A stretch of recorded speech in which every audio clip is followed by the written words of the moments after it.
there was a huge flood that swept across a lot of the east coast of the peninsula of Malaysia. As a result of that, about 200,000 families were displaced. So that was when we decided to get involved to see how can Epic Homes use what we've already developed by working together with the Orang Asli people and see how can we actually aid those that were affected by the floods.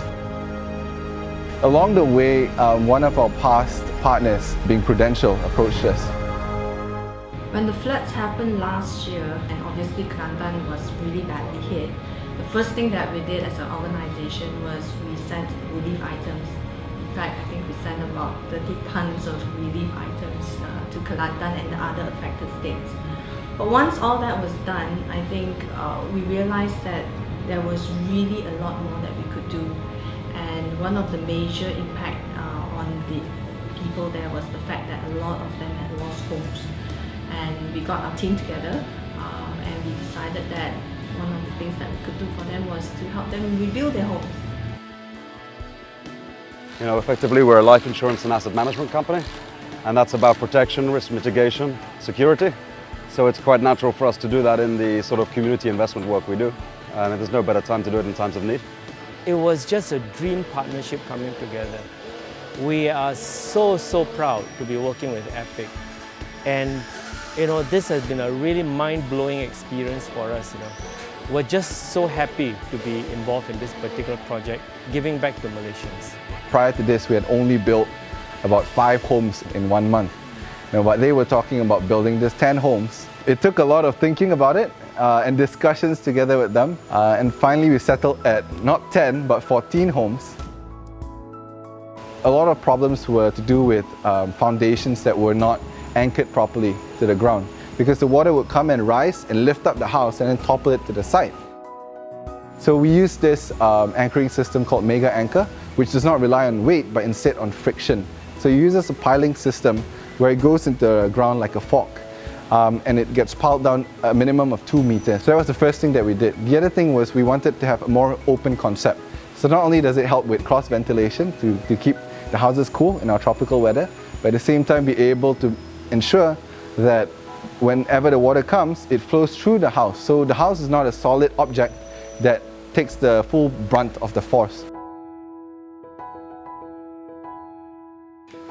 We also included sustainable features focusing on rainwater harvesting and wastewater management, all thanks to our sustainable building partners, Wild Asia.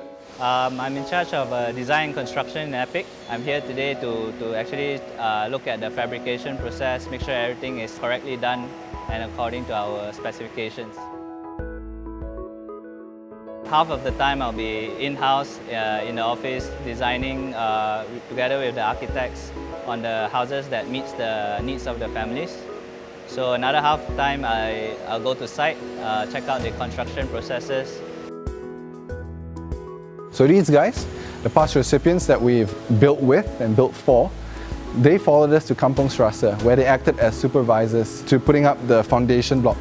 The village Kampung Serasa volunteered 12 youngsters to join them, to learn from them, but at the same time to help put the foundation pieces in place. We thought, how about we push the limits? You know, instead of relying on people who have already built a house, perhaps we can come up with a very intensive camp that prepares a person physically, technically and mentally. So a product of that whole brainstorm was the Advanced Builder Camp. So instead of a short course, we thought about converting it to a 5-day camp where our participants would be drilled intensely through very heavy technical knowledge. We also developed leadership training modules to ensure that we're not just developing people that knows how to use different tools, but how do you actually motivate people? Or how do you actually encourage people in a very extreme environment to do something they'd never imagined themselves doing before? I was a bit apprehensive about how much we could actually learn. It was definitely good going to the ABC and seeing what the house looks like in concept. You slowly get a hang of it, and then once you know it, you always know that you have backup, so it's okay, and just be confident. Saya sedia, memang saya sedia. Sebab diorang dah bagi tahu saya yang saya akan jadi spesialis, saya akan ajar orang. So, saya akan bersedia awal lah. Prudence Foundation was very, very kind to everyone because they put in a substantial amount of resources to make sure that people were as comfortable as possible. I mean, at the end they were coming not just for a day. They're going to stay for 6 days in an entirely remote location. So we wanted to make sure that the tents were done properly, that they didn't have to sleep on the floor, but instead they had beds or stretcher beds to sleep on. We got portable toilets shipped in all the way from KL to this remote location in Kampung Serasa. And at the same time, we brought in a chef to come up with food that was nutritional, and at the same time that it's clean so no one gets sick.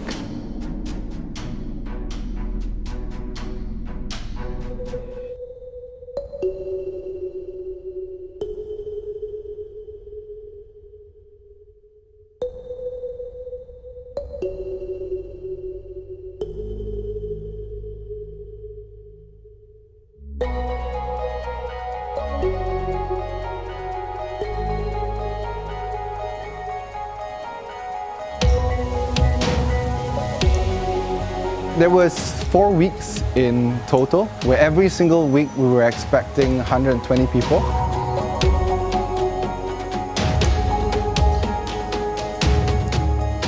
We're doing something for Malaysians, and the whole Prudential community in Asia is coming together. For us to take a week off, bring a whole bunch of people from 11 countries come together.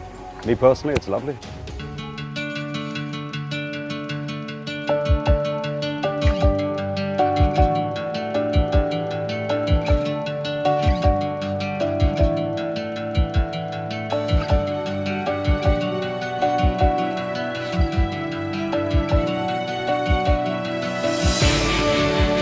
As we all know, we were hit recently by Typhoon Haiyan, so I feel for the Malaysians here. Volunteering is just giving something, nothing expected to get anything at all. If one person is happy, I'm happy.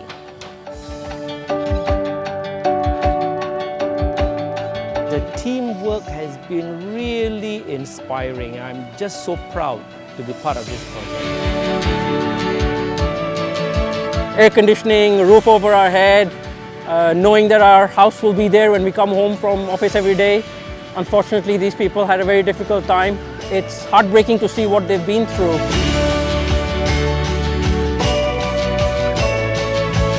I don't have any background of construction at all. I never thought that I can build a house. When they really in it for help, I will give them a hand. Every time we work together, it feels like we are one family. A number of families lost their homes, so we were very keen to come and work here, help them rebuild their lives.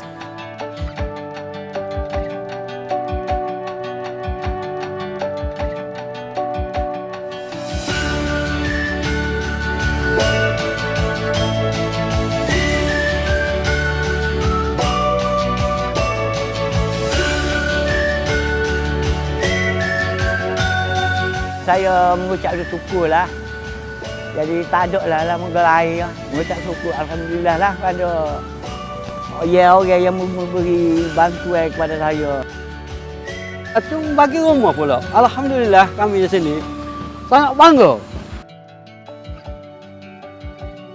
Saya ucap terima kasih banyak-banyak orang menolong saya tu.